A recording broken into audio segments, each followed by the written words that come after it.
चलो बागू भैया, अब हम दोनों की यहाँ आवश्यकता नहीं है। ऐसे कैसे जा सकते हैं हम? एक अनजान अजनबी व्यक्ति के साथ रोहिणी को अकेला छोड़कर नहीं जा सकते। नहीं नहीं, अब ये वीर पुरुष रोहिणी के लिए अनजान नहीं है बागू भैया। किंतु यदि उसने कुछ किया तो तुम जाओ, मैं यहीं बैठकर पहरा देता हूँ। वो कुछ भी नहीं करेगा, मैं कह रहा हूँ ना। चलो यहाँ से, इन्हें अकेला छोड़ दो।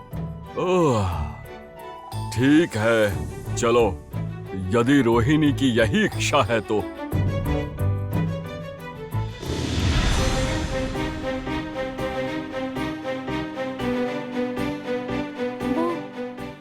वो रक्त से सना कपड़ा किसका है?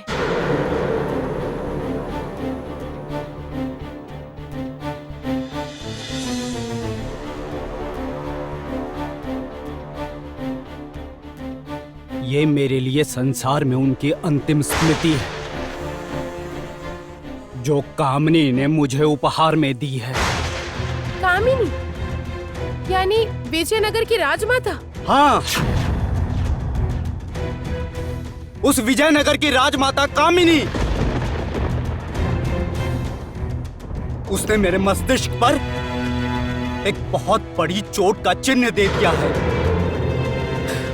सदैव के लिए उसने मुझे गहरे अंधेरे में धकेल दिया है। उस कामिनी ने।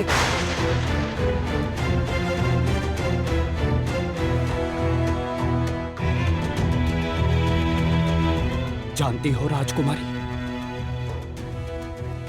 उसने मुझसे सब कुछ छीन लिया, सब कुछ,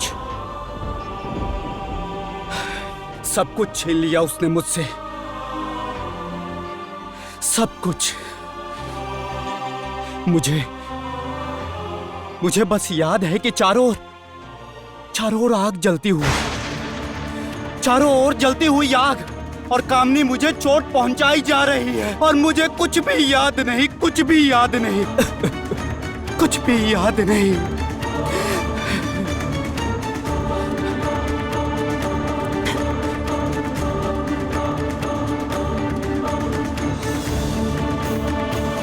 इसलिए मेरे जीवन का एक ही उद्देश्य है, कामिनी का अंत करना, कामिनी को मौत की नींद सुला देना, उसका साम्राज्य तहस नहस कर देना।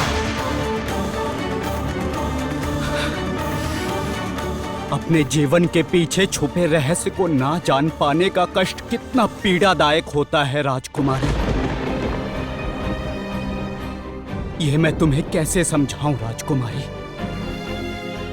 कैसे समझाऊं?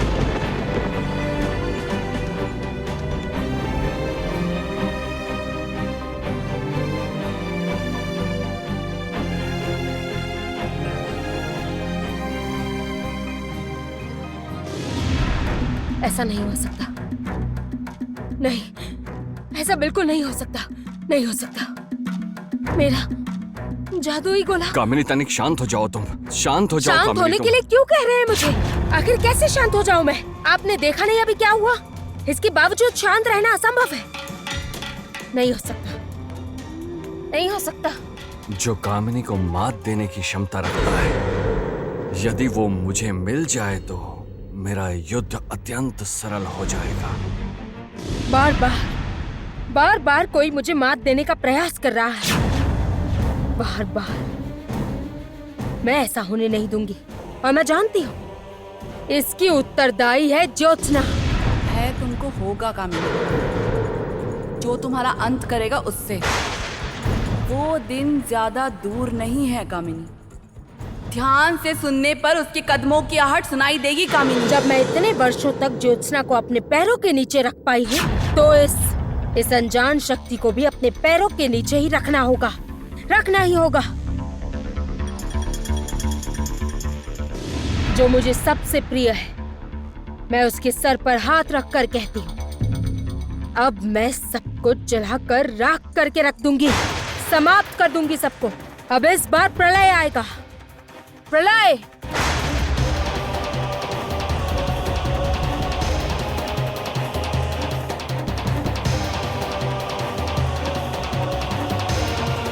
राजमाता क्या करने का सोच रही है? ये आसार अच्छे नहीं लग रहे हैं। अब कामिनी क्या करने वाली है भगवान जाने। मैं जानती हूँ योद्धा, क्योंकि मेरे लिए भी मेरे जीवन का रहस्य अनजान है। आपको तो फिर भी पता है आपके जीवन का उद्देश्य क्या है, किंतु मैं तो इतना भी नहीं जानती। मेरे तो चारों ओर अंधेरा ही अंधेरा है। मैं बस इतना जानती हूँ कि मेरे साथ जो कुछ भी घटता है उसमें से एक भी साधारण घटना नहीं होती, सब अजीब होती है। राजकुमारी, तुम नहीं जानती कि कामिनी कितनी अच्छी इंसान नहीं है ना?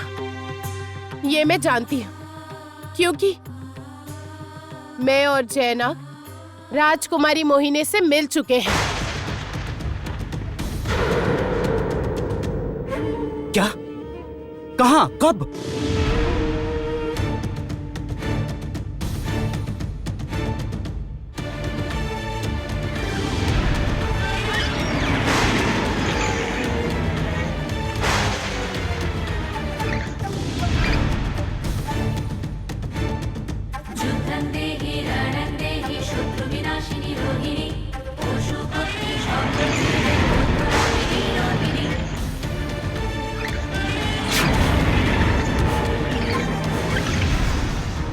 जो पाप करते हैं मैं चाहती हूँ उन्हें दंड मिले, इसलिए आपका और मेरा रास्ता अलग नहीं है।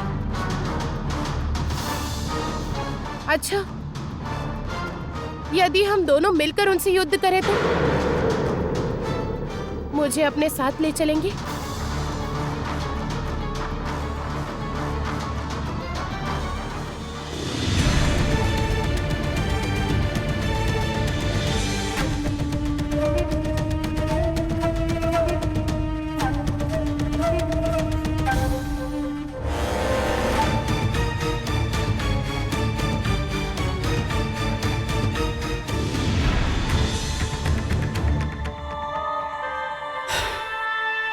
राजकुमारी, इससे पहले हमें यह सोचना होगा कि हमारी योजना क्या होगी। हमारे जादू गांव में एक बूढ़ी माँ रहती है, उनके पास हर प्रश्न का उत्तर होता है। आशा है कि आपके इस प्रश्न का उत्तर वो दे सकती है। आप चलेंगे मेरे साथ?